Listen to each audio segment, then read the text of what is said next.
बिल्कुल सत्य विजय। देखिए, बड़ी खबर यह है कि दिया कुमारी ने साफ कर दिया है कि राजस्थान में भारतीय जनता पार्टी की सरकार बनने जा रही है, सरकार बहुमत में आएगी। उन्होंने यह भी कहा कि कांग्रेस के कामकाज को जनता ने नकार दिया है और इस बात का वो दावा कर रही हैं कि पूर्ण बहुमत के साथ राजस्थान में भारतीय जनता पार्टी की सरकार बनने जा रही है। दिया कुमारी को पहली बार टिकट मिला है और मैं आपको बताऊं कि कद्दावर उम्मीदवार हैं और बड़ा चेहरा भी है बीजेपी के लिए। और वहां पर जो स्थितियां बन रही, क्योंकि कल आपको तस्वीरें याद होगी, वसुंधरा राजे कलराज मिश्रा से मिलने गई थी। ये सारी चीजें बहुत बड़ा इशारा करती हैं, क्योंकि राजस्थान में जो मेट्राइज और रिपब्लिक भारत का जो एग्जिट पोल हमने दिखाया है वो ये कहीं ना कहीं इशारा कर रहा है कि राजस्थान में भारतीय जनता पार्टी बढ़त पर है और बहुत मुमकिन है कि सरकार बना ले। और इसीलिए अब वहां पर हलचल भी तेज हो गई। जरा सुनिए दिया कुमारी ने क्या कुछ कहा।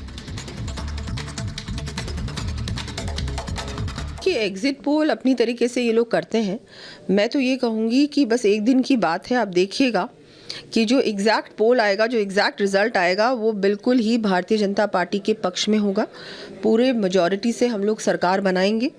जनता का जो मूड था, जनता में जो उत्साह था, नॉट जस्ट विद्याधर नगर जहाँ से मैं प्रत्याशी थी, लेकिन पूरे राजस्थान में जहाँ जहाँ से मेरी बात हो रही थी, जहाँ मैं गई भी थी, वहाँ पर पूरी तरह से जनता ये चाहती थी कि भारतीय जनता पार्टी की सरकार आए। पूरी तरह से परेशान थी इस कांग्रेस के कुशासन से और एक अच्छा शासन आए, एक विकास, ऐसी सरकार जो हर सबका विकास करे, डबल इंजन की सरकार बने। और आप देखिएगा कल जो रिजल्ट आएगा इसी पक्ष में आएगा।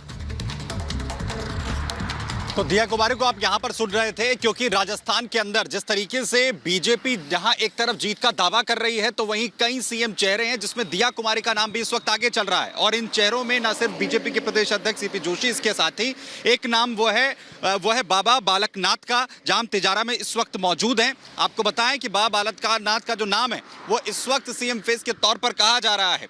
हालांकि बड़ी जानकारी जो मिली है बीएल संतोष की तरफ से, उन्होंने मुलाकात करने के लिए उन्हें बुलाया है। लेकिन क्या अगर बीजेपी पूर्ण बहुमत में यहां पर आती है राजस्थान के अंदर, तो क्या नया फेस यहां पर सीएम के तौर पर सामने आने वाला है? हालांकि पूर्व मुख्यमंत्री रही वसुंधरा राजे का नाम अभी भी पूरी तरीके चर्चाओं में, लेकिन कई सियासी पंडितों की तरफ से बार बार यह कहा गया कि इस बार जिस तरीके से सीएम फेस डिक्लेयर नहीं किया गया है, इन तमाम चीजों को लेकर अलग अलग नाम जो है वो सामने आए, जिसमें गजेंद्र सिंह शेखावत का नाम हो, दिया कुमारी का नाम हो, या फिर जो है सीपी जोशी का नाम हो, या फिर इसके अलावा बाबा बालकनाथ का यहां पर नाम हो। ये जो सियासी समीकरण सीएम फेस को लेकर बनते हुए नजर आ रहे हैं, ये काफी कुछ कहते हुए नजर आ रहे हैं। और दूसरी तरफ है वो तमाम एग्जिट पोल जो बीजेपी की जीत का दावा इस वक्त राजस्थान के अंदर करते हुए नजर आ रहे हैं। लेकिन कल ये जो पूरी स्थिति है, जो पूरी तस्वीर है, ये साफ हो जाएगी। लेकिन केंद्रीय नेतृत्व की तरफ से बाबा बालकनाथ को मुलाकात के लिए बुलाना, अब उनके जो दावेदारी है सीएम के तौर पर, सीएम के फेस के तौर पर, वो कहीं ना कहीं और मजबूत बता रही है कि जो केंद्रीय नेतृत्व है